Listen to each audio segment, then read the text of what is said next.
नमस्कार दोस्तों, अगर मुंबई और बेंगलोर के बीच का ये महामुकाबला आपकी धड़कनों को बढ़ा गया है तो इस वीडियो को आप एक लाइक जरूर करें। इस वीडियो का लाइक टारगेट है 400 लाइक्स, तो आईपीएल के सच्चे फैंस इस वीडियो को जरूर लाइक करेंगे। दोस्तों, आईपीएल 2026 ने अब रोमांच की हर एक सीमा को तोड़ दिया है और इसके 20वें सबसे रोमांचक महामुकाबले में आईपीएल इतिहास की दो सबसे बड़ी टीमें आज मुंबई के ऐतिहासिक वानखेड़े स्टेडियम में एक दूसरे से भिड़ी। इस बार हार्दिक पांड्या की मुंबई इंडियंस के सामने रजत पाटीदार की रॉयल चैलेंजर्स बेंगलुरु की टीम खड़ी थी। इस रोंगटे खड़े कर देने वाले महामुकाबले में टॉस के बॉस बने मुंबई के कप्तान हार्दिक पांड्या और उन्होंने बिना किसी संकोच के पहले गेंदबाजी का फैसला लिया। कप्तान पांड्या के इरादे पूरी तरह से इस मुकाबले में साफ थे कि पहले अपनी गेंदबाजी के दम पर बेंगलुरु की टीम को रोको और फिर अपनी धाकड़ बल्लेबाजी से बेंगलुरु की गेंदबाजी को मैदान पर ठोको। उसके बाद रनों की मूसलाधार बारिश करने के इरादे से बेंगलुरु के दो दिग्गज ओपनर बल्लेबाज मैदान जंग में उतरे। खतरनाक फिल सॉल्ट और विश्व के सबसे महान बल्लेबाज यानी विराट कोहली के मजबूत कंधों पर इस महामुकाबले में अपनी टीम को एक विस्फोटक ओपनिंग शुरुआत दिलाने की बहुत बड़ी जिम्मेदारी थी। मुंबई की टीम की तरफ से अनुभवी ट्रेंट बोल्ट को नई और चमचमाती हुई गेंद लेकर आक्रमण पर उतारा गया। ट्रेंट बोल्ट के इस ओवर की तीसरी ही गेंद से विराट कोहली ने अपना हमला शुरू कर दिया और अपनी जादुई कलाइयों का इस्तेमाल करते हुए एक अचंभित करने वाला छक्का जड़ दिया। विराट कोहली का ये शॉट देखकर खुद रोहित शर्मा तक हैरान रह गए थे। जब फिल सॉल्ट स्ट्राइक पर आए तब उन्होंने भी जगह बनाकर ऑफ साइड की तरफ एक गोली की रफ्तार से गेंद को बाउंड्री लाइन के पार पहुंचा दिया। ट्रेंट बोल्ट के इस पहले ओवर से पूरे 13 रन बेंगलुरु की टीम ने हासिल किए। एक धमाकेदार शुरुआत विराट कोहली और फिल सॉल्ट की इस जोड़ी को मिल चुकी थी। दूसरे छोर से मुंबई के कप्तान हार्दिक पांड्या खुद गेंदबाजी के लिए आए। हार्दिक पांड्या के भी इस ओवर में तीसरी गेंद पर फिल सॉल्ट ने अपनी बाजुओं की असली ताकत का इस्तेमाल करते हुए एक गजब का चौका लगा दिया और मुंबई के कप्तान को दबाव में डालने की पूरी कोशिश की। लेकिन हार्दिक पांड्या भी कोई कच्चे खिलाड़ी नहीं थे। उन्होंने अपनी सटीक लाइन और लेंथ से बाकी बची हुई गेंदों पर एक भी बड़ा शॉट लगने नहीं दिया। बल्ले और गेंद का एक बेहतरीन युद्ध आज वानखेड़े स्टेडियम में देखने को मिल रहा था। ट्रेंट बोल्ट को फिर एक बार गेंदबाजी के मोर्चे पर बुलाया गया। ट्रेंट बोल्ट के इस ओवर की पहली ही गेंद पर मिड ऑफ के ऊपर से विराट कोहली ने अपने ही खास अंदाज में एक लाजवाब चौका लगाकर उनका स्वागत किया। बेंगलुरु के ये दोनों ही ओपनर बल्लेबाज अब मुंबई के हर गेंदबाज पर प्रहार करते जा रहे थे और दबाव हार्दिक पांड्या के ऊपर शुरुआत से ही नजर आने लगा था।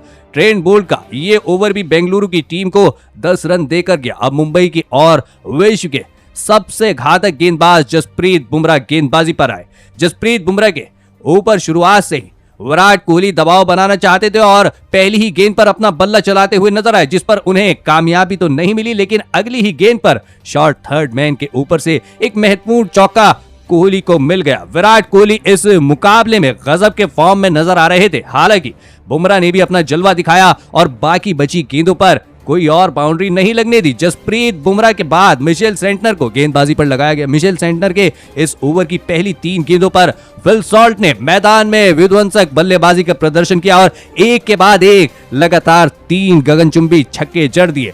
छक्कों की ये हैट्रिक मुंबई के इस गेंदबाज के खिलाफ लगाई गई थी। मुंबई की गेंदबाजी अब मुश्किल में दिख रही थी क्योंकि बेंगलुरु की एक धमाकेदार अर्धशतकीय ओपनिंग साझेदारी पूरी हो चुकी थी। 3 लगातार छक्कों के बाद भी फिल सॉल्ट नहीं रुके और ऑफ साइड पर गिरी गेंद को खींचकर मिड ऑन की तरफ चौके के लिए भेज दिया। मिशेल सेंटनर अपने इस ओवर में बहुत ही महंगे साबित हुए और पूरे 22 रन लुटा बैठे। बेंगलुरु की ओपनिंग जोड़ी अब मुंबई की गेंदबाजी के लिए बहुत ही बड़ा खतरा बन चुकी थी। पारी के 6ठे ओवर में एक बार फिर जसप्रीत बुमराह को आक्रमण पर उतारा गया। जसप्रीत बुमराह ने इस ओवर में विराट कोहली और फिल सॉल्ट की इस जोड़ी को अपना असली और खतरनाक रूप दिखाया और पूरी दुनिया को यह साबित कर दिया कि क्यों उन्हें विश्व का सबसे घातक गेंदबाज माना जाता है। इस ओवर में जसप्रीत बुमराह की सटीक गेंदें फिल सॉल्ट और विराट कोहली को समझ ही नहीं आ रही थी, जिसके चलते सिर्फ 6 रन ही इस ओवर से बेंगलुरु की ओपनिंग जोड़ी को मिले। जसप्रीत बुमराह ने अपने इस ओवर में आग उगल रहे 2 बल्लेबाजों को पूरी तरह से खामोश रखा था। लेकिन अब गेंदबाजी के लिए पिछले ओवर में बहुत महंगे साबित होने वाले मिशेल सेंटनर पर कप्तान हार्दिक पांड्या ने एक बार फिर भरोसा दिखाया। मिशेल सेंटनर ने अपने कप्तान के भरोसे को सही साबित किया और इस ओवर में लाजवाब गेंदबाजी की। सेंटनर के अनुभव का पूरा इस्तेमाल उनके इस ओवर में देखने को मिला और उन्होंने सिर्फ 4 ही रन बेंगलुरु की टीम को बनाने दिए। लगभग 2 ओवर हो चुके थे और बेंगलुरु की टीम को एक भी बड़ा शॉट नहीं मिला था, लेकिन पारी के 8वें ओवर में मयंक मार्कंडे को गेंदबाजी के मोर्चे पर लगाया गया। मयंक मार्कंडे को इस ओवर में फिल सॉल्ट ने बिल्कुल भी नहीं बख्शा और पहली ही गेंद पर मिड विकेट के ऊपर से एक लाजवाब चौका जड़ दिया। इसी के साथ फिल सॉल्ट ने केवल 25 गेंदों में अपना इस मुकाबले का धमाकेदार अर्धशतक पूरा कर लिया। सॉल्ट यही नहीं रुके, उन्होंने अगली 2 गेंदों पर भी 2 और करारे चौके बटोर लिए। जी हां, छक्कों की हैट्रिक के बाद अब चौकों की हैट्रिक भी फिल सॉल्ट के बल्ले से देखने को मिली थी। इन लगातार 3 चौकों के बाद सॉल्ट ने एक छोटी गेंद को सीधे मुंबई इंडियंस के फैंस के बीच छक्के के लिए भेज दिया। मयंक मार्कंडे ये ओवर पूरे 20 रन बेंगलुरु की टीम की झोली में डाल गया। मुंबई का कोई भी गेंदबाज बेंगलुरु की इस खतरनाक साझेदारी को तोड़ नहीं पा रहा था। एक बार फिर मिशेल सेंटनर को आक्रमण पर लगाया गया। इस ओवर में विराट कोहली ने अपनी बेहतरीन टाइमिंग का जादू दिखाया और 2 शानदार चौके जड़ दिए। इसी के साथ बेंगलुरु की इस मुकाबले में 100 रनों की एक विशाल ओपनिंग साझेदारी पूरी हो चुकी थी। जब फिल सॉल्ट शांत हो रहे थे तब विराट कोहली प्रहार कर रहे थे और जब कोहली स्ट्राइक रोटेट कर रहे थे तब सॉल्ट छक्के चौके बरसा रहे थे। पारी के 10वें ओवर में कप्तान हार्दिक पांड्या खुद गेंदबाजी के लिए आए। हार्दिक इस ओवर में एक खास प्लानिंग के तहत गेंदबाजी करते नजर आए थे, लेकिन तीसरी गेंद पर उनसे चूक हो गई। यॉर्कर डालने की कोशिश में उन्होंने फुल टॉस डाल दी, जिस पर फिल सॉल्ट ने एक गजब का शॉट खेलते हुए बहुत बड़ा छक्का लगा दिया। बेंगलुरु की साझेदारी को तोड़ना मुंबई की टीम के लिए अब अनिवार्य हो चुका था। हार्दिक पांड्या के बाद इस मुकाबले में लॉर्ड शार्दुल ठाकुर को गेंदबाजी पर लगाया गया। शार्दुल ठाकुर ने मैदान पर कदम रखते ही कमाल कर दिया और अपने इस ओवर की 5वीं गेंद पर मुंबई के लिए सबसे बड़ा काल बन चुके फिल सॉल्ट को हार्दिक पांड्या के हाथों कैच आउट करवा दिया। फिल सॉल्ट इस मुकाबले में 36 गेंदों में 78 रनों की एक तूफानी और विध्वंसक पारी खेल पवेलियन लौटे। शार्दुल ठाकुर ने आते ही बेंगलुरु की 120 रनों की धमाकेदार ओपनिंग साझेदारी का अंत कर दिया। यहां से मुंबई के पास मुकाबले में वापसी करने का एक बढ़िया मौका था, लेकिन अब बल्लेबाजी के लिए शानदार फॉर्म में चल रहे बेंगलुरु के कप्तान रजत पाटीदार मैदान पर आए। पाटीदार ने आते ही अपनी मंशा साफ कर दी और मिड ऑफ के ऊपर से एक कमाल का चौका जड़ दिया। जब पारी के 12वें ओवर में मयंक मार्कंडे दोबारा आए तब उनके खिलाफ तो रजत पाटीदार ने लगातार 3 गगनचुंबी छक्के जड़ दिए। मयंक मार्कंडे इस मुकाबले में बहुत ही दिशाहीन और महंगी गेंदबाजी कर रहे थे और एक बार फिर उनके ओवर में 20 रन चले गए। शार्दुल ठाकुर फिर एक बार गेंदबाजी के लिए लौटे, लेकिन उनके इस ओवर में भी रजत पाटीदार ने अपना बल्ला घुमाया और एक चौका तथा एक महत्वपूर्ण छक्का हासिल कर लिया। अब रजत पाटीदार और विराट कोहली के बीच एक मजबूत साझेदारी पनपती हुई नजर आ रही थी। शार्दुल ठाकुर के इसी ओवर में विराट कोहली का असली क्लास देखने को मिला और 5वीं गेंद पर उन्होंने सीधे सामने एक जबरदस्त चौका जड़ दिया। शार्दुल ठाकुर भी अपने इस ओवर में पूरे 23 रन लुटाकर चले गए। मुंबई की टीम अब एक बहुत बड़ी मुसीबत के भंवर में फंस चुकी थी और बेंगलुरु की टीम बेहद खतरनाक बल्लेबाजी कर रही थी। इसके बाद ट्रेंट बोल्ट को आक्रमण पर लगाया गया। बोल्ट के इस ओवर की पहली ही गेंद पर रजत पाटीदार ने एक गजब का चौका लगाकर केवल 18 गेंदों में विराट कोहली के साथ अपनी 50 रनों की साझेदारी पूरी कर ली। इसी ओवर में पाटीदार ने लॉग ऑफ के ऊपर से एक और बेमिसाल छक्का जड़ दिया। मुंबई की गेंदबाजी इस मुकाबले में काफी कमजोर नजर आ रही थी, जिसका बेंगलुरु के बल्लेबाज भरपूर फायदा उठा रहे थे। पारी के 15वें ओवर में हार्दिक पांड्या दोबारा गेंदबाजी पर आए और इसी ओवर में विराट कोहली ने अपनी क्लास दिखाते हुए इस मुकाबले का अपना एक महत्वपूर्ण और शानदार अर्धशतक पूरा कर लिया। एक छोर से चट्टान की तरह डटकर अपनी टीम को संभाल रहे विराट कोहली की इस जुझारू पारी ने मुकाबले में नई जान फूंक दी थी, लेकिन हार्दिक पांड्या के इसी ओवर की 4थी गेंद पर एक और बड़ा शॉट खेलने के प्रयास में विराट कोहली सीधे सूर्य कुमार यादव के हाथों अपना कैच थमा बैठे। विराट कोहली इस मुकाबले में 38 गेंदों में पूरे 50 रनों की एक शानदार और संयमित पारी खेलकर आउट हुए। विराट कोहली का यह विकेट मुंबई की टीम के लिए किसी संजीवनी से कम नहीं था, क्योंकि एक और बड़ी और बेहद खतरनाक होती साझेदारी को मुंबई की गेंदबाजी ने तोड़ दिया था। अब बल्लेबाजी के लिए आक्रामक बल्लेबाज टिम डेविड मैदान पर उतरे। हार्दिक पांड्या ने अपनी टीम के लिए इस ओवर में बहुत ही कसी हुई और खूबसूरत गेंदबाजी का नमूना पेश किया। कोहली के बड़े विकेट के साथ पांड्या ने इस ओवर में सिर्फ 4 ही रन खर्च किए, लेकिन उसके अगले ही ओवर में मिशेल सेंटनर के खिलाफ बल्ले का बाहरी किनारा लगकर रजत पाटीदार को एक भाग्यशाली चौका मिल गया। इसी चौके के साथ डिफेंडिंग चैंपियन बेंगलुरु की टीम के कप्तान ने केवल 17 गेंदों में अपना इस मुकाबले का एक धमाकेदार और बिजली की रफ्तार वाला अर्धशतक पूरा कर लिया। हालांकि अर्धशतक पूरा करने के तुरंत बाद इसी ओवर की आखिरी गेंद पर रजत पाटीदार तिलक वर्मा के हाथों कैच आउट हो गए। रजत पाटीदार इस मुकाबले में 20 गेंदों में 53 रनों की एक आतिशी पारी खेलकर पवेलियन लौटे। पाटीदार के इस विकेट ने मुंबई की टीम पर से दबाव को अब काफी हद तक कम कर दिया था, लेकिन अब जितेश शर्मा एक नए खतरे के रूप में मुंबई की गेंदबाजी के सामने खड़े हो गए। उन्होंने मैदान पर आते ही जसप्रीत बुमराह के खिलाफ एक कमाल का और करारा चौका जड़ दिया। इसी ओवर में बेंगलुरु के 200 रन भी पूरे हो गए थे। अब गेंदबाजी के मोर्चे पर एक बार फिर कप्तान हार्दिक पांड्या हार्दिक के इस ओवर में टिम डेविड ने अपनी बाहुबली ताकत का प्रदर्शन किया और एक चौका तथा डिप मिड विकेट के ऊपर से एक बहुत ही गजब का छक्का लगा दिया। अंत के ओवरों में बेंगलुरु की बल्लेबाजी फिर से मुकाबले में अपना असली जलवा बिखेर रही थी। वहीं मुंबई की टीम बेंगलुरु को कम से कम स्कोर पर समेटने की कोशिश में लगी थी। 19वें ओवर में जसप्रीत बुमराह के खिलाफ भी टिम डेविड ने गजब की बल्लेबाजी जारी रखी और एक चौका तथा एक शानदार छक्का जड़ दिया। आज जसप्रीत बुमराह को भी बेंगलुरु के बल्लेबाज बिल्कुल नहीं बख्श रहे थे। अब पारी का आखिरी ओवर बचा था और ट्रेंट बोल्ट गेंदबाजी के लिए आए। बोल्ट ने अपने अनुभव का इस्तेमाल करते हुए इस ओवर की दूसरी ही गेंद पर जितेश शर्मा को LBW आउट कर दिया। जितेश शर्मा इस मुकाबले में 9 गेंदों में 10 रन बनाकर पवेलियन लौटे। ट्रेंट बोल्ट इस अंतिम ओवर में काफी कसी हुई गेंदबाजी कर रहे थे। अब बल्लेबाजी के लिए रोमारियो शेफर्ड मैदान पर आए, लेकिन ट्रेंट बोल्ट इस पारी की आखिरी गेंद पर टिम डेविड को एक फुल टॉस डाल बैठे। टिम डेविड ने अपनी ताकत का पूरा इस्तेमाल किया और डिप मिड विकेट के ऊपर से एक धमाकेदार और गगनचुंबी छक्का जड़ दिया। टिम डेविड की अंतिम ओवर की इसी ताबड़तोड़ बल्लेबाजी के चलते बेंगलुरु की टीम ने निर्धारित 20 ओवर में 240 रनों का एक पहाड़ जैसा और IPL इतिहास का सबसे बड़ा लक्ष्य मुंबई की टीम के सामने रखा। उसके बाद बेंगलुरु से मिले 241 रनों के एक पहाड़ जैसे विशाल लक्ष्य का पीछा करने मुंबई के 2 दिग्गज ओपनर बल्लेबाज मैदाने जंग में उतरे। रायन रिकल्टन और मुंबई के सबसे शानदार फॉर्म में चल रहे बल्लेबाज रोहित शर्मा के मजबूत कंधों पर इस महामुकाबले में अपनी टीम को एक विस्फोटक ओपनिंग शुरुआत दिलाने की बहुत बड़ी जिम्मेदारी थी। बेंगलुरु की टीम की तरफ से इस पारी की शुरुआत करने के लिए नई गेंद लेकर जेकब डफी मोर्चे पर आए। जेकब डफी के इस ओवर में रायन रिकल्टन पूरी तरह से छाए रहे और इस ओवर की तीसरी ही गेंद पर रिकल्टन ने डीप मिड विकेट के ऊपर से एक कमाल का छक्का जड़ते हुए आधा दर्जन रन अपने खाते में जोड़ लिए। इस ओवर की आखिरी गेंद पर भी लाजवाब टाइमिंग के साथ रायन रिकल्टन ने एक और शानदार चौका जड़ दिया। एक छक्के और एक चौके की बदौलत 10 रन इस पहले ओवर से मुंबई को मिल चुके थे। दूसरे छोर से स्विंग के राजकुमार भुवनेश्वर कुमार गेंदबाजी के लिए आए। भुवनेश्वर कुमार शुरुआत से ही काफी नियंत्रित और सटीक गेंदबाजी करते हुए नजर आ रहे थे, जिसके सामने खुद रोहित शर्मा तक खामोश नजर आए। हालांकि ओवर की 5वीं गेंद पर जब रायन रिकल्टन भुवनेश्वर कुमार के सामने आए तब उन्होंने एक लाजवाब फ्लिक शॉट खेला और गेंद को सीधे बाउंड्री लाइन के पार पहुंचा दिया। इस छक्के ने मुंबई के आत्मविश्वास को पंख लगा दिए थे, क्योंकि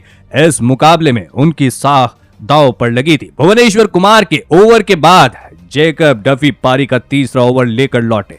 रायन रिकल्टन ने तगड़ी बल्लेबाजी करते हुए पहली ही गेंद पर कमाल का चौका जड़कर इस ओवर की शुरुआत की। ओवर की तीसरी गेंद पर डीप मिड विकेट की तरफ एक लाजवाब पुल शॉट खेलते हुए एक और छक्का रिकल्टन को मिल गया। शुरुआती ओवर में बेंगलुरु की गेंदबाजी के लिए रायन रिकल्टन बहुत ही बड़ा खतरा साबित हो रहे थे। इसी ओवर में काफी समय से शांत दिख रहे रोहित शर्मा ने इस तेज गेंदबाज पर अपने कदमों का इस्तेमाल किया और 5वीं गेंद पर एक ताबड़तोड़ छक्का लगा दिया। जेकब डफी का ये ओवर पूरे 18 रन मुंबई की टीम को उपहार में देकर गया। अब बेंगलुरु की तरफ से गेंदबाजी में बदलाव किया गया और रसिक सलाम को आक्रमण पर लगाया गया। रसिक सलाम के इस ओवर की पहली ही गेंद पर रोहित शर्मा का असली क्लास देखने को मिला, जहां उन्होंने मिड ऑन की तरफ एक खूबसूरत चौका हासिल कर लिया। ओवर की आखिरी गेंद पर रायन रिकल्टन ने फिर से अपना बल्ला चलाया और एक और जबरदस्त चौका जड़ दिया। मुंबई की ये ओपनिंग जोड़ी साझेदारी अब बेहद मजबूत दिखाई दे रही थी। पारी के 5वें ओवर में अनुभवी कृणाल पांड्या को गेंदबाजी पर लगाया गया। कृणाल पांड्या अपने इस ओवर में काफी सटीक गेंदबाजी कर रहे थे, लेकिन इसी ओवर में रोहित शर्मा और रायन रिकल्टन की 50 रनों की धमाकेदार ओपनिंग साझेदारी पूरी हो गई। कृणाल पांड्या के इस ओवर की आखिरी गेंद पर रोहित शर्मा ने ऑफ साइड की तरफ एक शानदार चौका लगा दिया। हालांकि इस चौके के बाद रोहित शर्मा थोड़े तकलीफ में नजर आए और अपनी हैमस्ट्रिंग के दर्द की वजह से उन्हें बल्लेबाजी में मुश्किल होने लगी। जब पारी के छठे ओवर में रसिक सलाम दोबारा गेंदबाजी पर आए तब रोहित शर्मा ने मैदान से बाहर जाने का फैसला लिया और वो रिटायर्ड हर्ट हो गए। रोहित शर्मा तब तक 13 गेंदों में 19 रन बना चुके थे। रोहित शर्मा रिटायर्ड हर्ट हुए थे, इसीलिए वो कभी भी वापस बल्लेबाजी के लिए आ सकते थे। अब बल्लेबाजी के लिए सूर्य कुमार यादव मैदान में उतरे, जिन्होंने आते ही सामने गेंदबाज के बाजू से एक खूबसूरत चौका जड़ दिया। इसी चौके के साथ सूर्य ने अपना खाता खोला। अब यहां से मुंबई को एक और बड़ी साझेदारी की सख्त जरूरत थी, क्योंकि लक्ष्य बहुत ही ज्यादा विशाल था। पारी के 7वें ओवर में कृणाल पांड्या दोबारा आए। कृणाल के बदलाव को देखकर सूर्य कुमार यादव और रायन निकल्टन जैसे बल्लेबाज भी पहली 5 गेंदों पर बस 6 रन ही बना पाए। हालांकि आखिरी गेंद पर सूर्य कुमार यादव ने लेग साइड पर गिरी गेंद को अपने ही सिग्नेचर अंदाज में चौके के लिए भेज दिया। पारी के 8वें ओवर में सुयश शर्मा गेंदबाजी के मोर्चे पर आए और उन्होंने आते ही अपनी पहली ही गेंद पर रायन निकल्टन को भुवनेश्वर कुमार के हाथों कैच आउट करवा दिया। रायन निकल्टन इस मुकाबले में 22 गेंदों में 37 रन बनाकर आउट हुए। मुंबई के दोनों ओपनर बल्लेबाज जो सेट हो चुके थे अब मैदान के बाहर थे। बेंगलुरु की गेंदबाजी ने मुकाबले में गजब की वापसी की थी और अब मैदान पर तिलक वर्मा का आगमन हुआ था। लेकिन सुयश शर्मा ने अपने इसी ओवर की 5वीं गेंद पर तिलक वर्मा को जैकब डफी के हाथों कैच आउट करवा दिया। तिलक वर्मा इस मुकाबले में 3 गेंदों में बस 1 ही रन बना सके। सुयश शर्मा ने अपने इस एक ही ओवर में मुंबई की टीम को 2 तगड़े झटके देकर मैच का पासा पलट दिया। मुंबई की टीम अब गहरे संकट में थी। अब बल्लेबाजी के लिए मुंबई के कप्तान हार्दिक पांड्या मैदान पर आए। पांड्या ने आते ही अपना वही पुराना अंदाज दिखाया और अपनी पहली ही गेंद पर एक बेमिसाल छक्का जड़ दिया। गेंद सीमा रेखा से बहुत दूर जाकर गिरी थी। पारी के 9वें ओवर में कृणाल पांड्या मोर्चे पर आए और यहां मैदान पर पांड्या भाइयों का ऐतिहासिक द्वंद्व देखने को मिला। लेकिन यहां बड़े भाई कृणाल बाजी मारते दिखे, क्योंकि पिछले ओवर में 2 विकेट गिरने का दबाव मुंबई पर साफ नजर आ रहा था। इसी कारण इन दोनों बल्लेबाजों ने कृणाल पर कोई बड़ा रिस्क नहीं लिया। हालांकि रिक्वायर्ड रन रेट लगातार बढ़ रहा था और मुंबई के बल्लेबाजों के लिए यहां से हाथ खोलना बेहद जरूरी था। गेंदबाजी पर एक बार फिर 2 विकेट लेने वाले सुयश शर्मा आए। सूर्य ने उनकी पहली 2 गेंदों पर अपने चिर परिचित अंदाज में 2 लाजवाब और महत्वपूर्ण चौके जड़ दिए। वहीं इसी ओवर की 5वीं गेंद पर हार्दिक पांड्या का असली पावर दिखाई दिया, जहां उन्होंने ऑफ साइड की तरफ एक बेहद ताकतवर चौका हासिल कर लिया। अब मुंबई की बल्लेबाजी अपनी असली रंग में नजर आ रही थी और सुयश का ये ओवर 14 रन देकर गया। अब गेंदबाजी पर अनुभवी भुवनेश्वर कुमार की वापसी हुई, लेकिन हार्दिक पांड्या आज किसी भी गेंदबाज पर रहम करने के मूड में नहीं थे। भुवी के खिलाफ पहली ही गेंद पर हार्दिक ने एक कमाल का चौका जड़ दिया। इसी ओवर की 3री गेंद लगभग स्लॉट में गिरी और पांड्या ने उसे पूरी ताकत से बाउंड्री लाइन के पार पहुंचा दिया। अब सूर्य कुमार यादव और हार्दिक पांड्या के बीच एक महत्वपूर्ण साझेदारी पनपती हुई नजर आ रही थी, लेकिन मुंबई के फैंस को अपने बल्लेबाजों से इससे भी तेज गति से रनों की उम्मीद थी। फिर से सुयश शर्मा को आक्रमण पर लगाया गया। सुयश की पहली ही गेंद पर कप्तान पांड्या के बल्ले का मोटा किनारा लगा और किस्मत के सहारे गेंद चौके के लिए चली गई। नसीब का भी साथ मुंबई के बल्लेबाजों को भरपूर मिल रहा था। इसी ओवर की आखिरी गेंद पर सूर्य कुमार यादव ने अपनी कलाई का जादू दिखाया और डीप एक्स्ट्रा कवर की तरफ एक लाजवाब चौका जड़ दिया। मुंबई के रन बनाने की गति बढ़ने लगी थी, लेकिन तभी कप्तान रजत पाटीदार ने कृणाल पांड्या को फिर से मोर्चे पर उतारा। कृणाल ने आते ही अपना कमाल दिखाया और पूरी तरह सेट हो चुके सूर्य कुमार यादव को रसिक सलाम के हाथों कैच आउट करवा दिया। सूर्य कुमार यादव इस मुकाबले में 22 गेंदों में 33 रन बनाकर आउट हुए। मुंबई को सूर्य से एक बड़ी पारी की उम्मीद थी, लेकिन उन्होंने फैंस को एक बार फिर निराश कर दिया। बेंगलुरु की गेंदबाजी अब इस मुकाबले में अपनी पकड़ पुख्ता करती हुई नजर आ रही थी। अब बल्लेबाजी के लिए शेरफन रदरफोर्ड मैदान पर उतरे। कृणाल पांड्या के इस सफल ओवर से सिर्फ 5 ही रन मुंबई को मिले। कृणाल ने इस मुकाबले में अब तक अव्वल दर्जे की गेंदबाजी की थी, लेकिन अब जरूरी रन रेट आसमान छूने लगा था और मुंबई को लगातार बड़े ओवरों की दरकार थी। सुयश शर्मा के अगले ओवर की दूसरी ही गेंद पर हार्दिक पांड्या ने एक लाजवाब चौका जड़ दिया जिसे कृणाल पांड्या भी नहीं रोक पाए। वहीं इसी ओवर में शेरफन रदरफोर्ड ने भी घुटने टेके और डीप स्क्वायर लेग की तरफ एक धमाकेदार छक्का जड़ दिया। मुंबई को अपने बल्लेबाजों से ठीक इसी तरह के पलटवार की उम्मीद थी।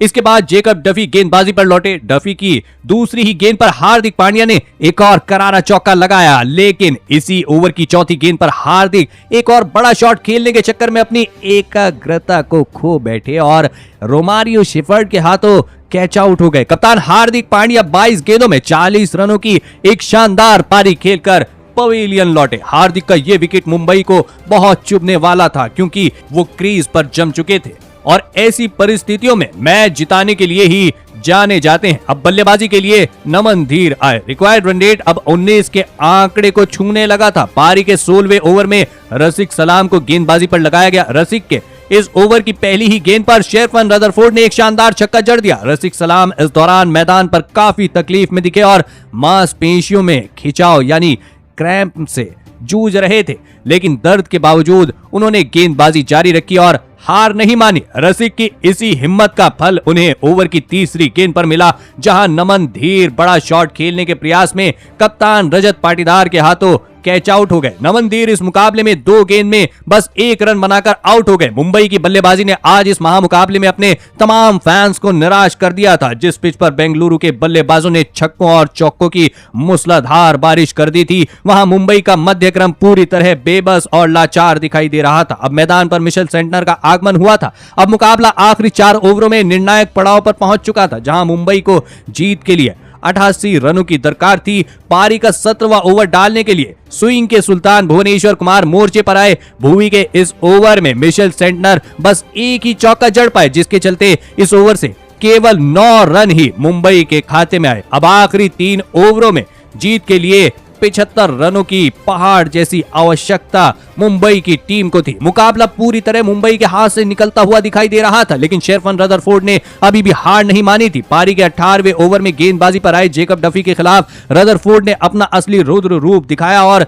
3 गजब के छक्के जड़ दिए। डफी के इस ओवर से रदरफोर्ड ने पूरे 21 रन बटोरे, जिससे वानखेड़े स्टेडियम में जीत की एक बहुत छोटी सी उम्मीद फिर से जग गई थी। अब आखिरी 2 ओवरों में मुंबई को जीत के लिए 54 रनों की जरूरत थी। पारी का 19वां ओवर डालने आए एक बार फिर भुवनेश्वर कुमार, लेकिन भुवी के इसी ओवर में लगभग पूरा मुकाबला ही बेंगलुरु के पक्ष में खत्म हो गया। भुवनेश्वर कुमार की सटीक गेंदबाजी के सामने रदरफोर्ड इस ओवर में सिर्फ एक ही चौका लगा पाए और इस ओवर से केवल 9 रन ही बन सके। अंत के ओवरों में बेंगलुरु के गेंदबाजों ने बहुत ही गजब का अनुशासन और नियंत्रण दिखाया। अब आखिरी ओवर में मुंबई की टीम को असंभव से दिखने वाले 45 रनों की जरूरत थी। गेंदबाजी पर रोमारियो शेफर्ड आए, जिनकी पहली ही गेंद पर शेरफन रदरफोर्ड ने एक गजब का छक्का जड़ दिया। इसी छक्के के साथ रदरफोर्ड का इस मुकाबले का शानदार अर्धशतक भी पूरा हो गया। रदरफोर्ड ने हार न मानते हुए इस आखिरी ओवर में रोमारियो